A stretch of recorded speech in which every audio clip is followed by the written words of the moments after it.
Hello everyone and welcome to this week's arrangement, which is part of our Artist in Residence series where I'm collaborating with the great artist Rose Electra Harris. This arrangement is all about the importance light plays on a painting or a flower arrangement. Watch my conversation with Rose either on social media or in your account page. The flowers we have to represent light in this arrangement are these magnificent magnum yellow blooms. They will open up into these absolute monsters. Then we have some glorious LA lilies, and they're a lovely white colour which sort of breaks up the yellow of the rest of the arrangement. And the snapdragons provide that same effect. We have these magnificent strong gold tulips which very excitingly are arriving attached to the bulb. When they arrive, all you need to do is whip off the bulb, and then you can actually keep these in your fridge till October. You can then plant them then it'll take about a year for them to actually grow, but eventually you will have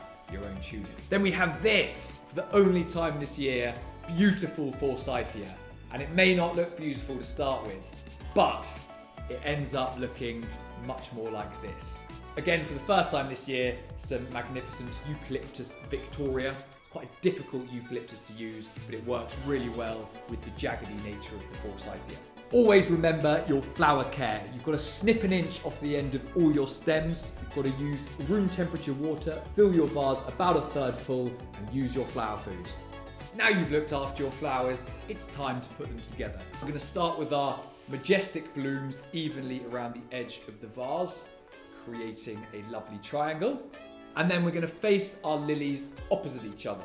Our beautiful tulips create an even triangle with those around the edge, filling the gaps. So I'm now going to stand my antirrhinums in an even triangle a little more centrally. They should stand up quite neatly because I've now got my stem grid. I'm going to fill the gaps with my antirrhinums with my forsythia. Finish the arrangement by popping the Eucalyptus Victoria stems in the middle, allowing its branches to fall out in any direction. Very wacky. When the light hits it'll cast all sorts of magnificent shadows. And also whip the nets off. Here we go. I forgot about the nets. Woo! Absolute monsters. Hope you love it. See you next time.